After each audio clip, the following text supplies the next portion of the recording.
আর কোন স্বৈরাচার আইনা ঘর যদি দেখতে না চাই, আগামী 12 তারিখ জাতীয় নির্বাচনে গণভোটে আমাদের হ্যার পক্ষে রায় দিতে হবে। ভালো করে বোঝেন, হ্যার পক্ষে যদি আমরা ভোট না দেই, আবার নতুন করে বাংলাদেশে স্বৈরাচার তৈরি হবে, আবার নতুন করে আইনা ঘর তৈরি হবে। কিন্তু ওই যে জনতার মেয়র বলা হতো ইশরাক চৌধুরী, ও ঢাকাতে বলছে যে গণভোট মানে অবৈধ, গণভোট মানে ভুয়ো। আমরা পরিষ্কার করে বলি, যারা গণভোটের বিরুদ্ধে দাঁড়ায় মূলত এরা নতুন করে স্বৈরাচার হতে চাচ্ছে।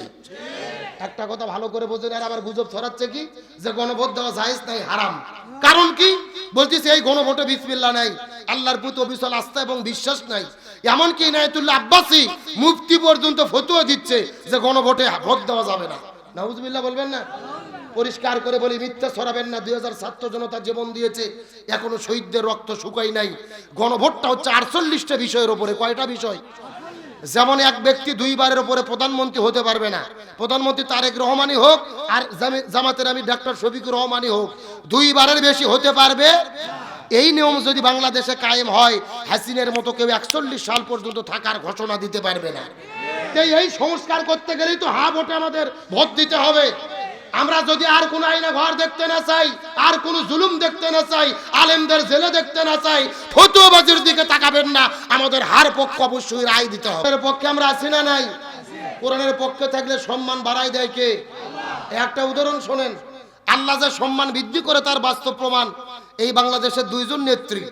একটা হলো জননেত্রী শেখ হাসিনা, আর একটা হলেন দেশনেত্রী বেগম খালেদা জিয়া।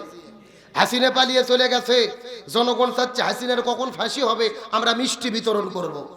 কিন্তু খালেদা জিয়া মারা যাওয়ার পরে 32 লক্ষ মানুষ তার জানাজায় উপস্থিত হয়েছে।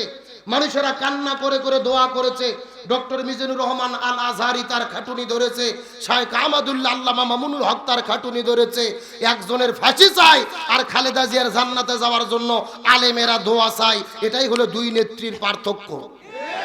একজনের সম্পর্ক ছিল ভারতের সাথে, নাস্তিকদের সাথে, আর খালেদা জিয়ার সম্পর্ক ছিল আলেমদের সাথে, ইসলামের সাথে। আমাদের সত্যকে স্বীকার করার দরকার আছে না নাই? আচ্ছা, 32 লাখ লোক যে খালেদা জিয়ার জানাজায় গেল, সবই কি বিএনপির লোক? ওখানে জামাত ছিল কি ছিল না?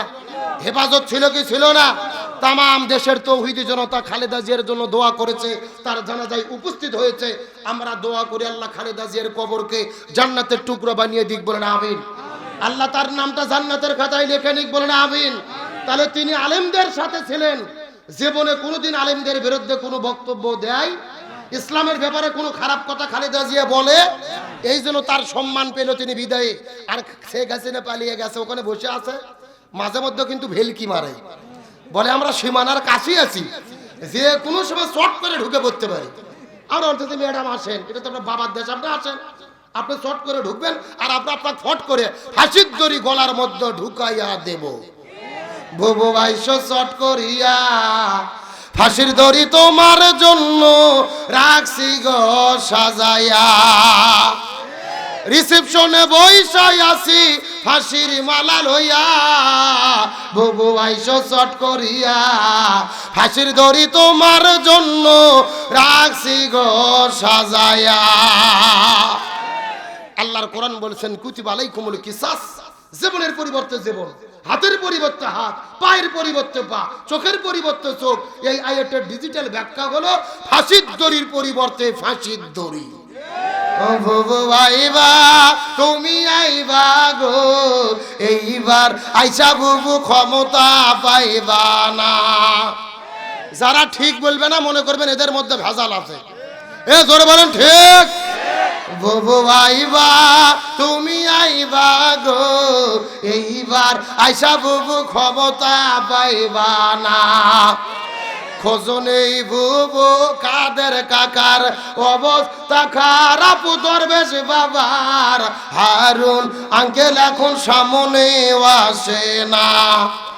নেতা কর্মী সব জেলের ভেতর, বুবু আছে ডরের উপর, কখন জানি আসে গ্রেফতারি পরোয়ানা। বুবু আইবা তুমি আইবা গো, এইবার আইসা বুবু সিয়ার পাইবা না। কথা বলেন ঠিক কিনা? আলোচনা কি চলবে? কারা কারা চলবে দুটি হাত আল্লাহকে তুলে দেখাই। লিল্লাহে তাকবীর।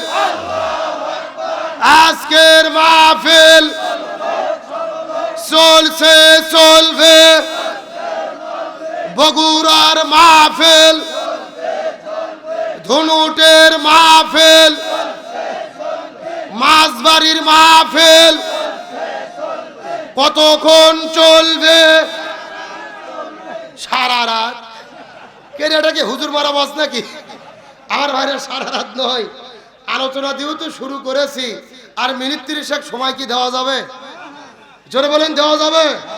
আলোচনা চলছে চলছে, তবে কোনো মোটামুটি করা যাবে। আচ্ছা ভাইরা, খালেদা জিয়ার কথা বলা থেকে মন খারাপ করছেন?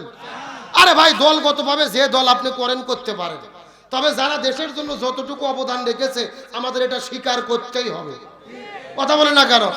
শহীদ প্রেসিডেন্ট জিয়াউর রহমান আপনাদের ছেলে না? পাশে বাড়ি না? উনি সংবিধানে বিসমিল্লাহ ঢুকাইছে, আল্লাহর প্রতি অবিচল আস্থা বিশ্বাস সংবিধানে গচ্ছিত করেছিলেন। আমরা দোয়া করে আল্লাহ ওনাকে জান্নাতের মেহমান বানাক, বলেন আমিন। তবে আপনাদের জিজ্ঞেস করতে চাই, আর কোন স্বৈরাচারকে আমরা কি দেখতে চাই? আর কোন আয়না ঘর বাংলাদেশে দেখতে চাই? আর কোন স্বৈরাচার আয়না ঘর যদি দেখতে না চাই, আগামী 12 তারিখ জাতীয় নির্বাচনে গণভোটে আমাদের হ্যার পক্ষে রায় দিতে হবে। ভালো করে বোঝেন, হ্যার পক্ষে যদি আমরা ভোট না দেই, আবার নতুন করে বাংলাদেশে স্বৈরাচার তৈরি হবে, আবার নতুন করে আয়না ঘর তৈরি হবে। কিন্তু ওই যে জনতার মেয়র বলা হতো ইশরাক চৌধুরী, ও ঢাকাতে বলছে যে গণভোট মানে অবৈধ, গণভোট মানে ভুয়ো। আমরা পরিষ্কার করে বলি, যারা গণভোটের বিরুদ্ধে দাঁড়ায় মূলত এরা নতুন করে স্বৈরাচার হতে চাচ্ছে। একটা কথা ভালো করে বোঝেন, আর আবার গুজব ছড়াচ্ছে কি যে গণভোট দেওয়া জায়েজ নাই, হারাম। কারণ কি? বলতেছে এই গণভোটে বিসমিল্লাহ নাই, আল্লাহর প্রতি অবিচল আস্থা এবং বিশ্বাস নাই। এমনকি ইনায়েতুল্লাহ আব্বাসী মুফতি পর্যন্ত ফতোয়া দিচ্ছে যে গণভোটে ভোট দেওয়া যাবে না। নাউজুবিল্লাহ বলবেন না? পরিষ্কার করে বলি, মিথ্যা ছড়াবেন না। 2000 ছাত্র জনতা জীবন দিয়েছে, এখনো শহীদদের রক্ত শুকাই নাই। গণভোটটা হচ্ছে 48টা বিষয়ের উপরে। কয়টা বিষয়? যেমন এক ব্যক্তি 2 বারের উপরে প্রধানমন্ত্রী হতে পারবে না। প্রধানমন্ত্রী তারেক রহমানই হোক আর জামাতের আমি ডাক্তার শফিকুর রহমানই হোক, 2 বারের বেশি হতে পারবে। এই নিয়ম যদি বাংলাদেশে কায়েম হয়, হাসিনের মতো কেউ 41 সাল পর্যন্ত থাকার ঘোষণা দিতে পারবে না। এই সংস্কার করতে গেলেই তো হা ভোটে আমাদের ভোট দিতে হবে। আমরা যদি আর কোন আইনা ঘর দেখতে না চাই, আর কোন জুলুম দেখতে না চাই, আলেমদের জেলে দেখতে না চাই, ফতোয়াবাজির দিকে তাকাবেন না, আমাদের হার পক্ষ অবশ্যই রায় দিতে হবে। আবার তলে তলে কেউ যদি আসে আপনাদের বলে যে খবরদার হা ভোট দিও না, না ভোট দাও, তখন বলবেন ঠিক আছে না ভোট দেবো, তোমার কথা শুনছি, তবে তোর মার্কাত কিন্তু ভোট দেবো না। কথা কন না গে? ওই এক জায়গায় ঘুতো মারলে কিন্তু সোজা হয়ে যাবে। তুমি ভোটও চাবা, আবার গণভোটের বিরুদ্ধেও দাঁড়াবা, এটা কখনো হতে পারে? 2000 ছাত্র জনতা যদি জীবন দিয়ে এই জুলাই অভ্যুত্থান না করতো, আমি যেভাবে 60 ওয়াজ করতেছি, এই মাহফিল আজকে এখানে হতো? এতক্ষণ পুলিশ এসে কমিটিও গ্রেফতার, বক্তাও গ্রেফতার। কথা কন না কে? ও কারো ছিলে সিন্নি খাইলে তুমি মোল্লা ছিলে না। আজকে যারা এই দেশ নতুন করে স্বাধীন করলো, তাদের বিপদ আছে না নাই? ওই নাসিরউদ্দিন পাটোয়ারি নামে এক ছেলে জুলাই যোদ্ধা যিনি নির্বাচনে দাঁড়িয়েছে ঢাকা 8-এ, আজকে ভোট চাইতে গেছে, তাকে ডিম মারিয়ে পুরো শরীর নষ্ট করে দিয়েছে, পানি মারতেছে, ডিম মারতেছে। এগুলোকে আমরা কখনো মেনে নিতে পারি? আরে ভাই, যা রাজনীতি সে করেন, যার মার্কায় সে ভোট চান, জনগণ যাকে চাবে দেশ চালাবে। আবারও নতুন করে ডিম মারে জুলাই যুদ্ধের অপমান করতেছেন যেই সন্ত্রাসী চাঁদাবাজিরা, এদেরকে জনগণ বয়কট করতে বাধ্য হবে। একটা কথা মনে রাখেন, এতই ডিম আপনাদের কাছে আছে, তো গত 16 বছর হাসিনেক মারতে পারলেন না, গত 16 বছর হাসিনেক পানি মারতে পারলেন না। আজকে ফাঁকা দেশ পাইয়া নাসিরউদ্দিন পাটোয়ারি জুলাই যুদ্ধের উপরে যারা ডিম মারতিছো, অপমান করতিছো, মনে রেখো ভালো হও, নাহলে জনগণ তোমাদের লাল কাঠ দেখাতে প্রস্তুত থাকবে। শহীদ শরীফ ওসমান হাদি জীবন দিয়ে চলে গেল, কি অন্যায় অপরাধ একটা, তিনি দেশের পক্ষে ছিল, ভারতের আধিপত্যের বিরুদ্ধে ছিল। ওই শরীফ ওসমান হাদির আসনে নাসিরউদ্দিন পাটোয়ারি সত্যের পক্ষের বিজয় হবে ইনশাআল্লাহ। আল্লাহ ওনাদেরকে সম্মানিত করুক, বলেন আমিন। আল্লাহ বিজয় দান করুক, বলেন আমিন। আপনারা কি কষ্ট পাইলেন, রাগ করলেন? তাহলে বলতে চাচ্ছিলাম, রাসূলের জীবন আদর্শ মানা ফরজ করেছেন কে? আরো ধরে বলেন। আমার বন্ধুগণ, মুসলমান ভাইরা, গভীর মনোযোগ লক্ষ্য করুন। কোন দিকে নজর নাই, কোনো দিকে তাকাতাকি নাই। আর কিছু কথা বলার পরে বিদায় নিয়ে চলে যাওয়ার চেষ্টা করব। আল্লাহ নবীজির জীবন আদর্শ মানা কেন ফরজ করে দিলেন? আমি পুরো কোরআনটা গবেষণা করে দেখেছি। আল্লাহ নবীজির জীবন আদর্শ মানাটাকে ফরজ করে দিয়েছে, এর পেছনে প্রধানত কারণ হলো তিনটা। জোরে বলেন কয়টা? আরো জোরে। তার মধ্যে প্রথম নম্বর কারণটা কি, এই সম্পর্কে আমার আল্লাহ তাআলা কুরআনুল কারীমের ভেতরে কত চমৎকার করে বলেন, লাকাদ কানা লাকুম ফি রাসূলিল্লাহি উসওয়াতুন হাসানাহ। সূরা আযাব 21 নম্বর পারার 19 নম্বর পৃষ্ঠার 2 নম্বর লাইন 21 নম্বর আয়াতে কারিমা। তাফসীর ইবনে কাসিরের মধ্য থেকে বলতেছি, আল্লাহ বলে, হে পৃথিবীর মানুষেরা, ভালো করে বোঝার চেষ্টা করো। তোমরা যদি দুনিয়ার মধ্যে শান্তি পেতে চাও আর আখিরাতের মধ্যে মুক্তি পেতে চাও, তাহলে রাসূলের মধ্যে রয়েছে তোমাদের জন্য শ্রেষ্ঠ আদর্শ। ওই নবীর আদর্শ ছাড়া অন্য কারো আদর্শ মানা যাবে? এ ভালো করে বোঝার চেষ্টা করেন। ইমাম বুখারী রহমাতুল্লাহ আলাইহি বুখারী শরীফ লেখার আগে এই জমিনের মধ্যে একটা কিতাব লিখেছিলেন, যে কিতাবের নাম হলো আল আদাবুল মুফরাদ। ওই কিতাবের মধ্যে তিনি বর্ণনা করে বলেন, হাসরের ময়দানে আল্লাহ 6 প্রকার মানুষদেরকে বিনে হিসেবে জান্নাতের মধ্যে দেবে। তার মধ্যে প্রথম নাম্বার প্রকার হলো তারা যারা জমিনের ভেতরে নবীকে বাদ দিয়ে অন্য কোনো নেতার আদর্শ গ্রহণ করেছে। তাহলে বোঝা গেল, নবীকে বাদ দিয়ে অন্য নেতার আদর্শ ধরলে বিনে হিসেবে তাদেরকে যেতে হবে কোথায়? এখন আমি আপনাদের প্রশ্ন করি, হে ধনুটের মুসলমান, চিৎকার করে সত্য করে সাক্ষ্য দেন তো দেখি, নবীকে বাদ দিয়ে অন্য নেতার আদর্শ গ্রহণ করেছে এই রকম লোক বগুড়া জেলাতে আছে না নাই? ধনুট থানাতে আছে না নাই?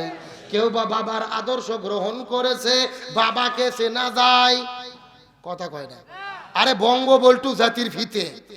কেউ বা বাবার আদর্শ গ্রহণ করেছে, কেউ বা স্বামীর আদর্শ গ্রহণ করেছে, কেউ বা এরশাদ চাচার আদর্শ গ্রহণ করেছে, কেউ বা কার্ল মার্ক্সের আদর্শ গ্রহণ করেছে, কেউ বা লেনিনের আদর্শ গ্রহণ করেছে। এ বগুড়ার মুসলমান, চিৎকার করে বলেন তো দেখি, নবীকে বাদ দিয়ে বাবা চাচা খালু ইত্যাদি ইত্যাদি যদি কোনো নেতার কেউ আদর্শ গ্রহণ করে, বিনে হিসেবে তাদেরকে যেতে হবে কোথায়? উপায় নাই রে, উপায় নাই রে মানুষ, উপায় নাই। নবী বিনে জান্নাত পাওয়ার উপায় নাই। বললে কি কষ্ট হবে? সবাই বলেন উপায় নাই রে, উপায় নাই রে মানুষ, উপায় নাই। নবী বিনে জান্নাত পাওয়ার। এ মুসলমান ভাইরা, গভীর মনোযোগ লক্ষ্য করে বোঝার চেষ্টা করেন। আল্লাহ নবীজির জীবন আদর্শ মানা ফরজ করলেন তিনটা কারণে। 1 নম্বর, নবী শ্রেষ্ঠ আদর্শ। আর বাকি 2টা কারণ আমি অবশ্যই আপনাদের মধ্যে বলবো। তবে এখনো যদি অনুমতি দেন, মহিলাদের জন্য 1 মিনিট কিছু বলতে চাই। বলার দরকার আছে না নাই? আমার নবী একদিন মসজিদের ওই মিরাজের রজনীতে সর্বপ্রথম চলে গেলেন জান্নাতের ভেতরে। ওই জান্নাতের মধ্যে যাওয়ার পরে লক্ষ্য করে দেখে অনেক মহিলাগুলো জান্নাতের মধ্যে ঘুরে বেড়াচ্ছে। কিন্তু জান্নাত থেকে বের হওয়ার পরে নবী যখন জান্নামের মধ্যে চলে গেলেন, ওই জান্নামের মধ্যে যাওয়ার পরে লক্ষ্য করে দেখে ওই জান্নামের ভেতরে হাজার হাজার মহিলাদেরকে আগুন দিয়ে দাউ দাউ দাউ দাউ করে জ্বালানো হচ্ছে। এই মহিলাগুলো জোরে জোরে চিৎকার করে চেঁচামেচি করতেছে, আর মহিলাদের মাথার উপরে কিছু কাকগুলো বসে থেকে তাদের মাথার মগজগুলো ঠুকুরে ঠুকুরে খাচ্ছে। এই দৃশ্য দেখার পরে নবীজির মনটা বড় খারাপ হয়ে গেলেন। জিবরাইলকে জিজ্ঞেস করে বললেন, হে ভাই জিবরাইল, এই সমস্ত মহিলাগুলো কারা বলো তো দেখি? এই মহিলাদের কেন মাথার মগজগুলো, ওই কাকগুলো মগজগুলো ঠুকরে ঠুকরে খাচ্ছে? জিবরাইল ডাকতে বলে, ইয়া রাসূলুল্লাহ, মনের মধ্যে কষ্ট নেবেন না, রাগ করবেন না। এই মাত্র আল্লাহ তাআলা জানাই দিল, আপনার উম্মতের ভেতরে অধিকাংশ মহিলারা জাহান্নামে যাবে। অধিকাংশ মহিলাগুলো যাবে কোথায়? এই কথা শোনার পরে নবীজির মনটা বড় খারাপ হয়ে গেলেন। জিবরাইলকে জিজ্ঞেস করে বলেন, হে ভাই জিবরাইল, অধিকাংশ মহিলা কেন জাহান্নামের মধ্যে যাবে বলো তো দেখি? এমন সময় জিবরাইল ডাকতে বলে, ইয়া রাসূলুল্লাহ, অধিকাংশ মহিলা জাহান্নামের মধ্যে যাবে, এর পিছনে অনেকগুলো কারণ রয়েছে। তার ভেতরে প্রধানত কারণ হলো দুইটা। জোরে বলেন কয়টা? সাউন্ড নাই। আপনাদের কি কষ্ট হচ্ছে? রাগ করতেছেন? এই যে আমি মাঝখান দিয়ে বসে আছি, একবারে সোজা মাছ দেওয়া, ডান দিকে এক ভাগ, বাম দিকে আর এক ভাগ। আপনারা মুখ বন্ধ করে থাকেন, আপনারা বলেন তো দেখি, অধিকাংশ মহিলা জাহান্নামে যাবে, তার পেছনে কারণ হলো কয়টা? আরো জোরে। আপনারা মুখ বন্ধ করেন, আপনারা বলেন তো দেখি, অধিকাংশ মহিলা জাহান্নামে যাবে, তার পেছনে কারণ হলো কয়টা? ওরে বাবা, কে রে ভাগ করে যারা সাউন্ড বাজতেছে, তারপরে আপনারা আলসামি করতেছেন না? এ বগরা ধনুটের মুসলমান, গভীর মনোযোগ লক্ষ্য করুন। ডানে যারা আছেন কথা বলবেন, বামে যারা আছেন কথা বলবেন, মঞ্চের চতুর্দিকে যারা বসে আছেন তারাও কথা বলবেন।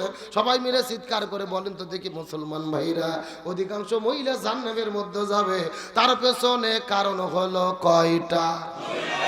আরো জোরে। জোর হলো না? কোন দুইটা কারণে অধিকাংশ মহিলা জাহান্নামে যাবে? আরে দুই প্রকার মহিলা, ধনুটে সোনাবাড়ি মাছবাড়ি আছে কিনা হাদিস থেকে জানার দরকার আছে না নাই? জি মা বোনেরা, আপনাদের বলবো আর 10টা মিনিট ধৈর্য ধরে বসে থাকেন, আপনাদের কাছে ফিরে আসতেছি। এদেরকে আটকায়া রাখলাম, কথা কি বুঝলেন? এখন আপনাদের আলোচনায় ফিরে চলেন। রাসূলের জীবন আদর্শ মানা ফরজ কয় কারণে? আর জোরে বলেন।